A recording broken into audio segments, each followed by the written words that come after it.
Cernovich.com, here to talk about the old shadow banning stuff. It's interesting because what was dismissed as a right-wing conspiracy theory is now being confirmed by the tech companies themselves, and I think it's interesting. I think it's interesting to just look at it. All right, let's just look at this statement, because there are a lot of things happening here that if you're a lawyer, you'll understand how this law stuff works. They go, people are asking us if we shadow ban. We do not. But let's start with, what is shadow banning? The best definition we found is deliberately making someone's content undiscoverable except to everyone, the person who posted it, unbeknownst to the original poster. So the first thing they do here, which is very smart, these are very intelligent people here. I mean, these are bright people. The first thing they do is they define the conduct so narrowly. So it would be like, well, we're not murdering anyone. I'm not saying Twitter is. I'm just saying it would be like, I would define murder as intentionally killing someone that you love. And then I would say, well, I've never committed murder, because murder is defined as intentionally killing someone you love. So that means if you kill someone you hate, then you didn't commit murder under this definition, right? So the first thing they do is they define it so narrowly. And then, of course, all the fact-checking websites will repeat this, because this is how, the narrative is set. The fact-checking website will say, Republicans claim Twitter shadow bans. However, Twitter does not shadow ban, because you define shadow banning so narrowly and not how people use it. They go, we do not shadow ban. You are always able to see the accounts from tweets you follow, although you may have to do more work to find them. Like, go directly to their profile. So we don't show you the tweets of the people you follow, but we don't shadow ban them, because shadow banning means this thing that is so narrow that nobody does it, right? So you are always able to see the tweets from accounts you follow, although you may have to do more work to find them. Like, go directly to their profile. So in other words, if you follow people on Twitter, they don't show you the tweets of the people you follow, but that isn't shadow banning. And by the way, raise your hand if you've ever had to refollow me. Raise your hand if you've had to refollow me 5 or 6 times because you've unfollowed me. So just go ahead, raise your hand. Raise your hand if you've had to refollow me on Twitter or other people because you've unfollowed them. All right. So let's go on. We do this because Twitter is most relevant. So they take in all these signals, right? We must also address bad faith actors who intend to manipulate or detract from healthy conversation. Okay, so this is, so here's where I would actually agree with everything Twitter would say. And if I were talking to a Twitter person, here is, okay, if you're on Twitter and you're watching right now, here is the fundamental question that I would ask you. How do you differentiate between activism and harassment? Again, if I were having man to man, man to woman, man to, the gender non-binaries, man to, whatever, how you ever identify, man, I don't even care about that stuff. Okay. I've never had an issue with that. Okay.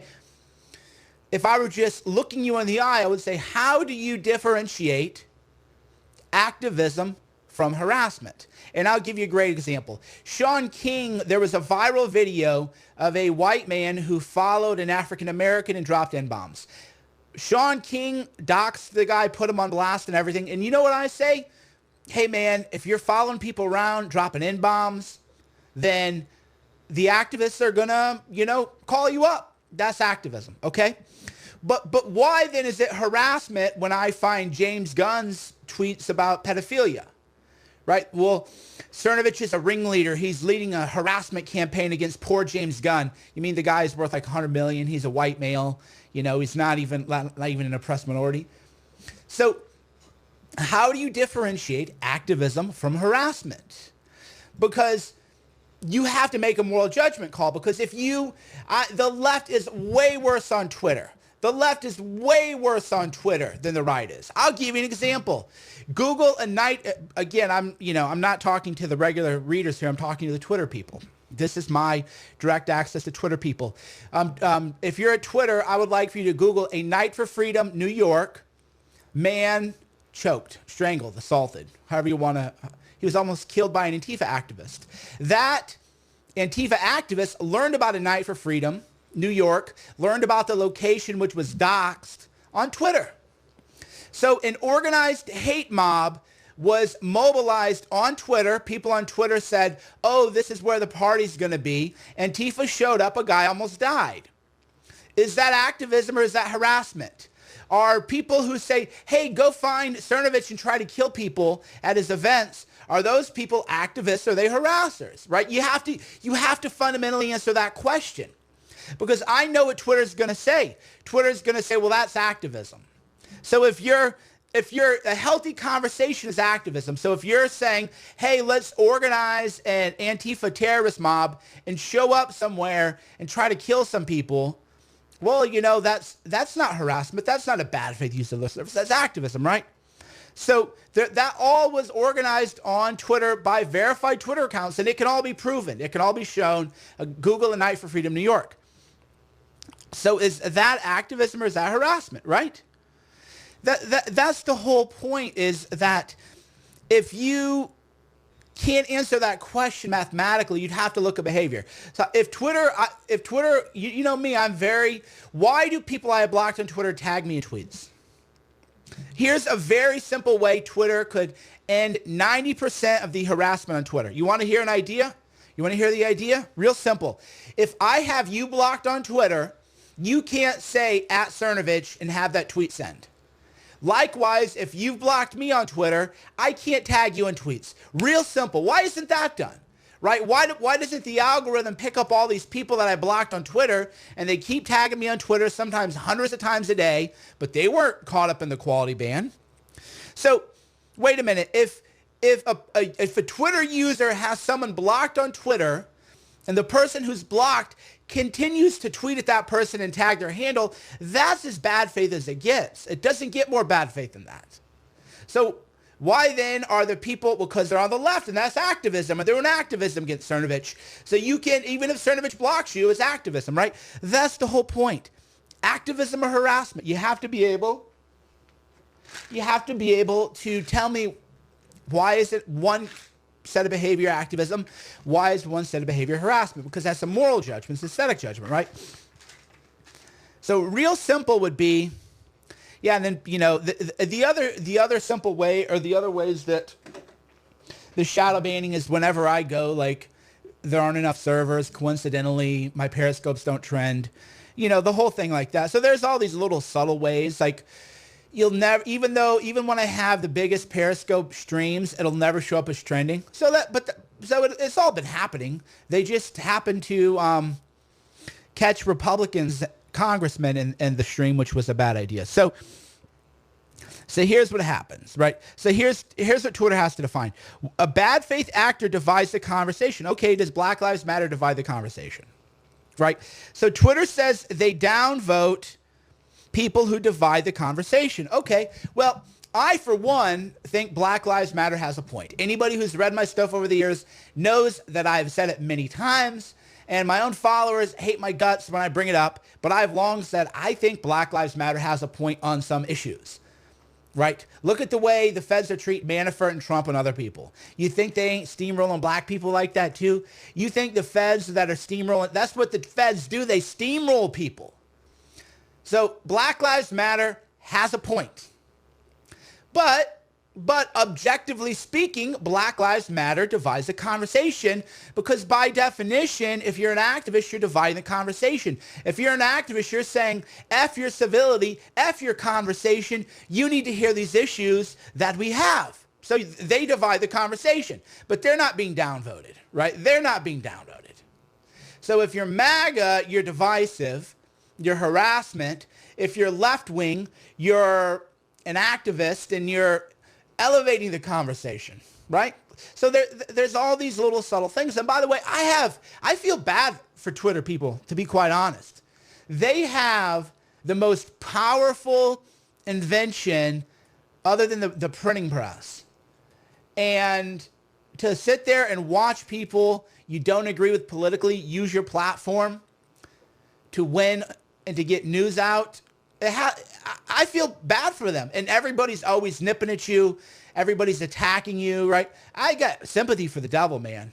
You know, that's why I don't tag these people in tweets. You know, I think you guys yell at these guys too much.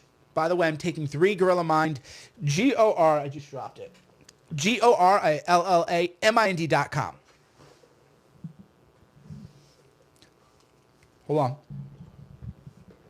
So a guy goes, y'all a bunch of crybabies. Go make your own app and control the rules if you don't like it. See, that's actually a good point. It's a good point. Okay, so let me use an analogy, sir. And I'm addressing you like a human being, so I'd appreciate if you would address me as one also. Imagine I told you, sir, or ma'am, I can't tell from your profile. Hi, I have all this land over here. Come on over to this land. If you build property, if you build a house, if you bring people over to this land, if you bring people into this world, you're welcome to stay here as long as you abide by these 5 very clearly delineated rules, and I'm going to treat everybody equally. Come on over. Bring your friends. Build this up. And then after I do this, I go over to this land, this property. The people who invented it start putting up billboards and advertising, and they start selling. And they start making money off of the people who came in and built properties and lands and brought their friends in. Do you not think that might be a little dishonest to say, come on over, bring your friends, bring views. Oh, and we're going to sell advertising based on the views that you bring. And then people go, oh, y'all just need to leave, idiots, buffoons. Like, well, wait a minute. Like, it's user-generated content. Twitter doesn't create content. Users created content. Users created content for years, allowing eyeballs to arrive, allowing people to the companies to make money, right? So you can't just say now that people, yeah, Native Americans had the land stolen from them. No kidding. I love how people think they know so much about me. No, you know, oh, like they think that's a good point. Yeah, the Native Americans have their land stolen from them. Duh. Now you can get into conquest and, you know, everything else. But yeah, you're not talking to some guys like, oh yeah, you know, the Trail of Tears never happened. Come on, bro. You got to come at me with an actual nuanced point. This whole little, oh, we got you good. I bet you don't know that American, you know, some of the land. Yes, we know this. I've read the People's History of America. I know how Columbus would hack people's hands off if they didn't bring them enough gold. I know that our heroes and our icons ain't necessarily our heroes and icons. Duh. Come along for the ride. Watch a few more videos and you'll realize that whatever caricature you have of me isn't very accurate. So yeah, that would be the whole idea is come on over, bring your friends, build up your houses. 5 years later, oh, sorry. If you don't like the rules, you got to leave. Thanks for right, building this up. That was the whole thing with YouTube too, is they told people, come on over. Come on over, user-generated content, and then after users create all this content, then they go, oh, well, I mean, it's, you know, private company, they can do whatever they want. Dude, that is an honest or ethical. You told people, come on over, right? You said, hey, come on over. Bring your friends, build it up. Oh, sorry, you know, private company, do whatever they want to do. Come on. Have a little integrity, a little ethical. So that would be my number one question that I would ask. The number one question I would ask someone on Twitter is, how do you differentiate activism from harassment?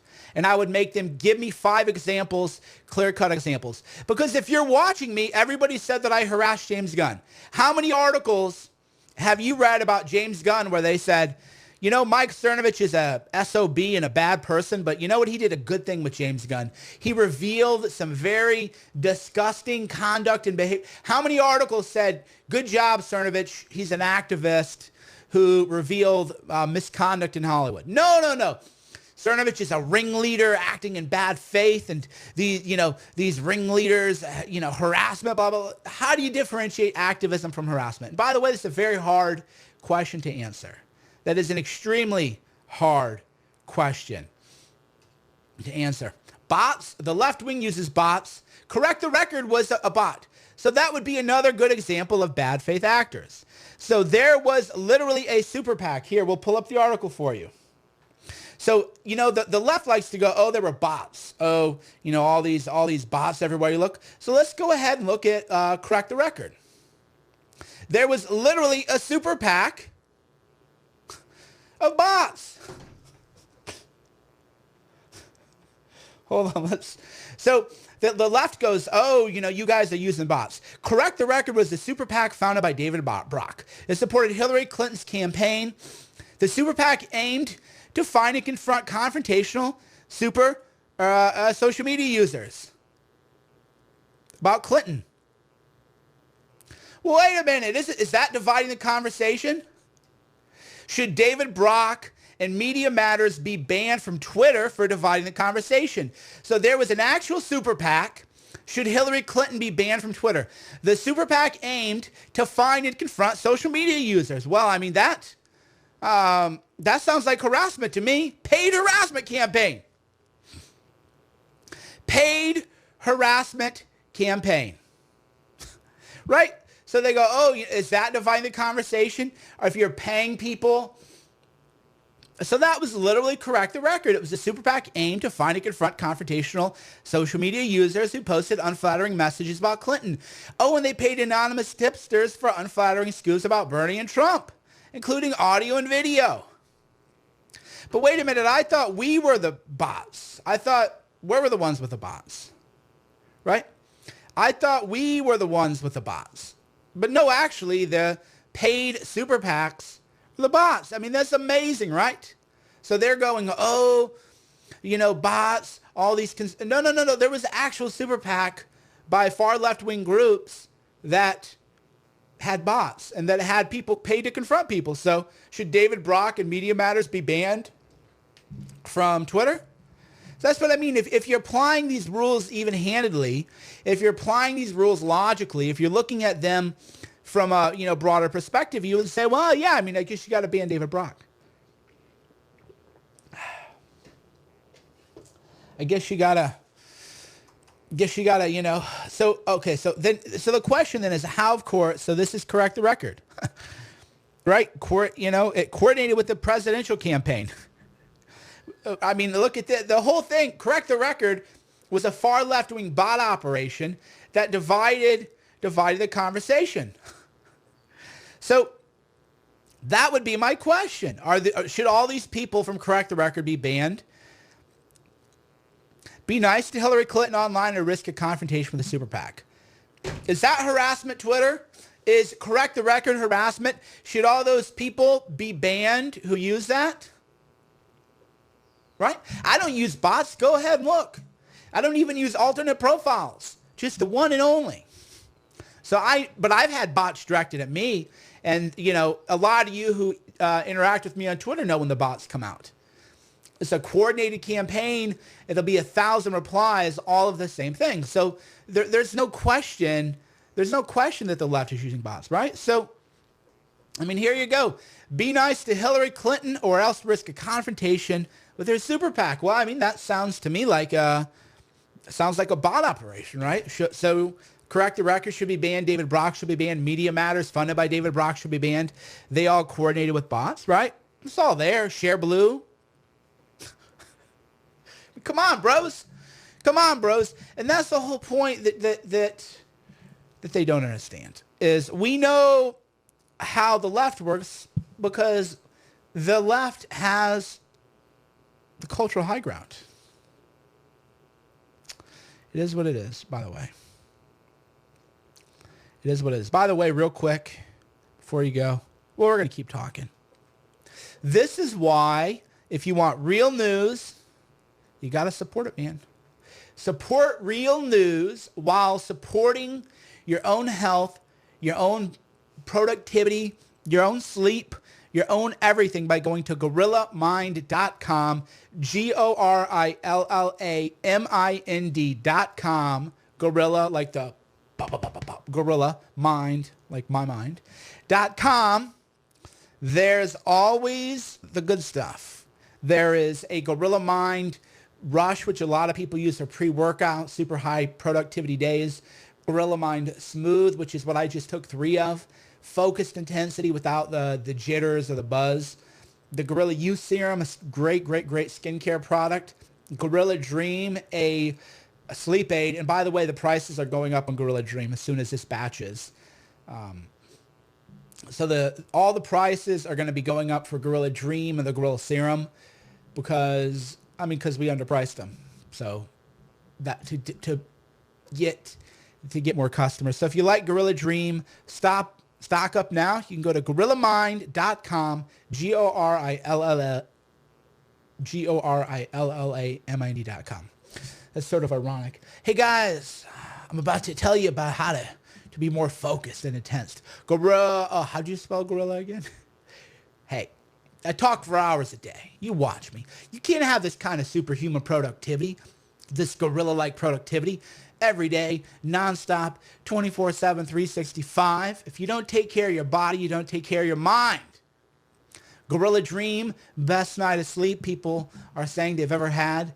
Gorilla Mind Rush, very intense stuff. Gorilla Mind Smooth, very just focused, even-keeled energy. And then the Gorilla Youth Serum, which just to make you look pretty or handsome, good-looking people make more money. It ain't fair. It's the way it is. gorillamind.com. All right. Let's go back to Twitter's statement, about bad faith actors dividing people. So another thing they did, and Will Chamberlain pointed this out, so I'm going to retweet Will's thing because he had a good point, which was Twitter can say, well, it's just the algorithm, but what they do is they pick a bunch of, you just pick a couple people that you don't like, right? So I'm trying to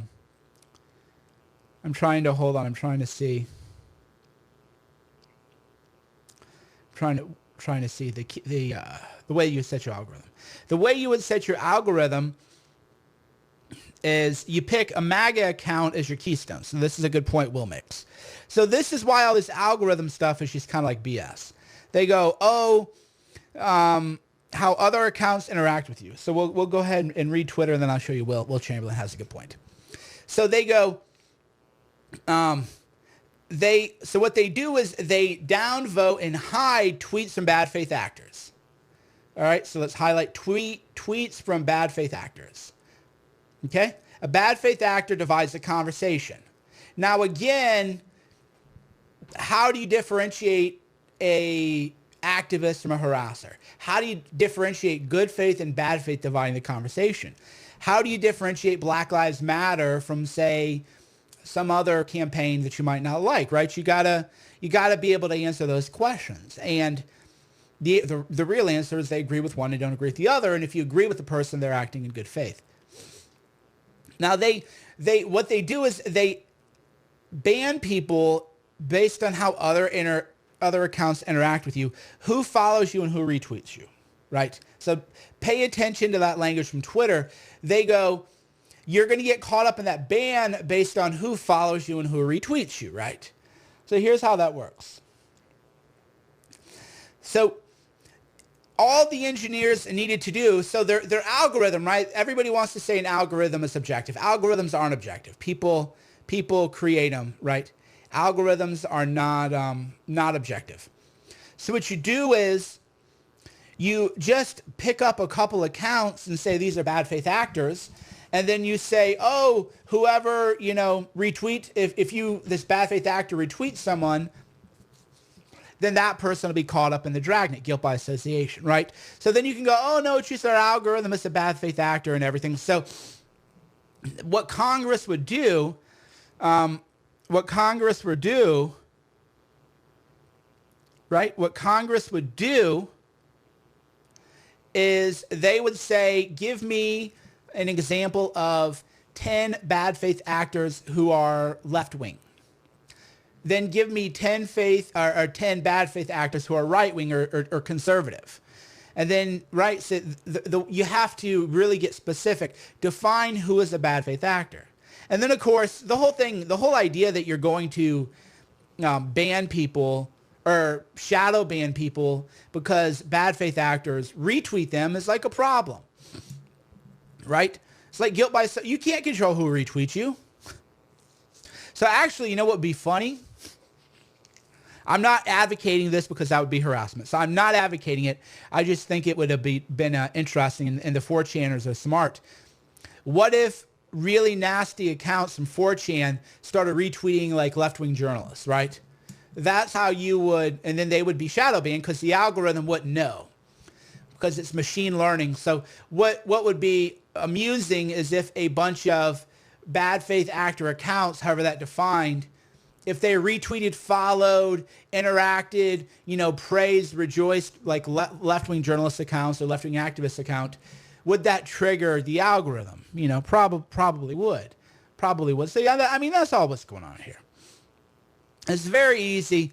People want to say algorithms. Okay, but you have to define what is harassment and what is activism. How do you differentiate activism from harassment, right? You have to have an answer for that. All right, my friends, if you're watching on YouTube, hit the like and subscribe button. YouTube, my account on YouTube's a joke. It was hit hard, and I can prove that easily. So if you're on YouTube, hit the like button, hit the subscribe button. If you're on Facebook, hit me a few emojis. Tap, tap, tap, the likes and the smiley faces and the everything else. And if you're on Periscope, tap that screen a few times and give me a little love. Thanks for watching. Mike Cernovich, CERNOVICH.com.